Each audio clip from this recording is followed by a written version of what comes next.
ଅଛୁ ଆଜ୍ଞା मंदिर जगन्नाथ जगन्नाथ होउछन्ती आम जगतर बड़ ठाकुर आज्ञा तांको हातरे राखी बंधागला नाही किंतु भक्त मानक हातरे राखी बंधागला गत काली काली पहले भाई हाथ में भौणी राखी बांधबनी भौणी बांधि पारबनी भाई हाथ में राखी सेटा खराब ओडिशा रे जो भाई हाथ जे बांधुचंती भल नुह।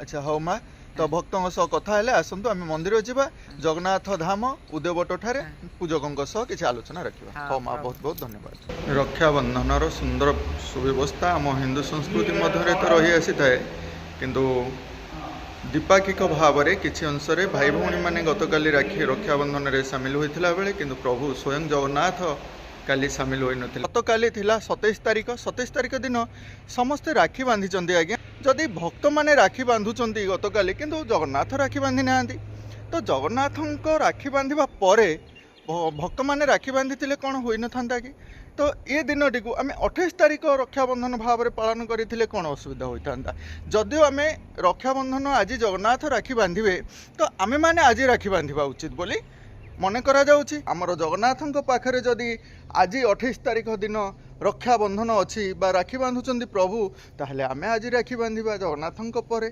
तो सी हूँ बड़ कथा। तो सेथिपई भक्त मानकर ए गोटे कथा रही जाइथिला बुझी पारु नाहंती केही काहेकि 27 तारिख दिन राखी बांधिले आ 28 रे प्रभु राखी बांधुचंदी। राखी पूर्णिमा कहले एक बंधन आज्ञा आमे राखी एक डोरी से डोरीर महत्व बहुत किछि अछि। जदि गोटे भाई हाथ में गोटे भौणी राखी बांधुची सेठी गोटे किंवदंती आमर रही आसी गोटे लोक कथा रही आसी तो भाई साथ हेब भौणीर सबुदिन भौणीर साथ होगी रहिबो। आज्ञा गोटे विडंबनार विषय जदि गोटे गरीब परिवार रे गोटे भाई चारि भौणी को लेकिरी साहाय्य केमिति करिवो अभावी दुखरे तार जीवन कटुथिबा समय रे से गोटी परे गोटे भौणी को भल घरे विवाह देवाई चाहूला बेले ता पाखे अर्थ ना एक बड़ समस्या आज्ञा आसतु विचार कर।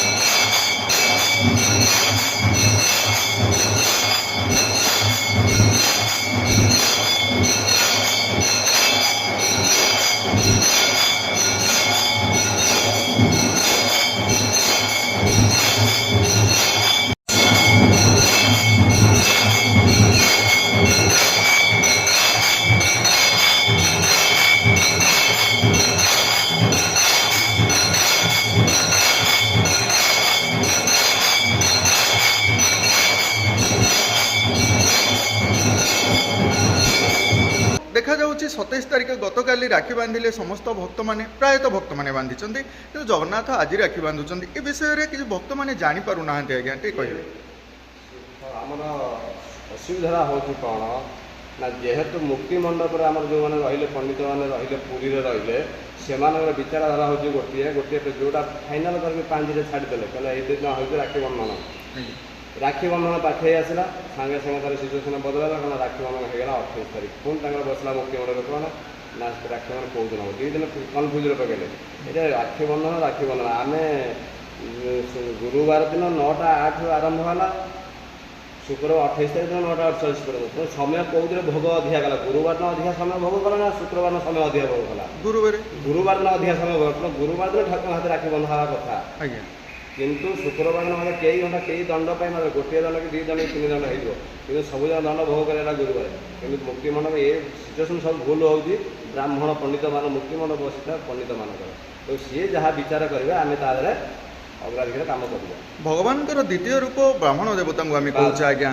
तो मुक्ति मंडप से जो निष्पत्ति नौ भी खंडन करवा आम पक्षे संभव नुहे ना से बुझा राजी सी भाव आम मुक्ति मंडप बसी जहाँ फाइनाल करूँ से शिरोधार्य सारा समाज तांको अपेक्षा करी जगन्नाथ फाइनाल कर बलभद्र फाइनाल कर सुभद्रा देवी फाइनाल कर सुदर्शन फाइनाल कर मुक्ति मंडल बसी पंडित वर्ग मान कि चिंताधारा करा आम जोटा फाइनाल कर पत्रिका छाड़ू जे सेटा केते दूर लोक मैंने ग्रहण कर समस्त ग्रहण कर निश्चिंत तो सेटा ग्रहण कर आम से फाइनाल छाड़ा कि ପୁଣି ମଝିରେ ଭୁଲ ବାଟରେ ବାଟ ନେବୁ।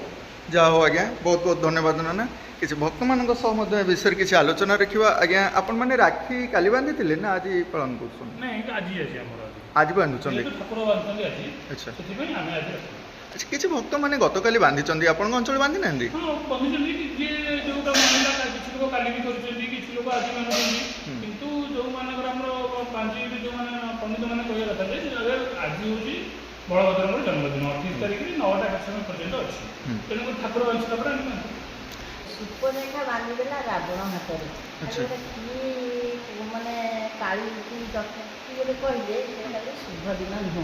ସେଥିପାଇଁ ବହୁତ ଲୋକ କାଲି ବାନ୍ଧି ଯାଇଛନ୍ତି। ଆଉ କିଛି ଲୋକ ଯାହା ମନକୁ ଯାହା ପସନ୍ଦ ଆସିଲା, ଆଉ କିଛି ଲୋକ ଆଜି ପାଇଁ ରହିଛନ୍ତି ଯେ ଜଗନ୍ନାଥ ନ ବାନ୍ଧିଲେ ଆମେ ବାନ୍ଧିବୁ ନାହିଁ।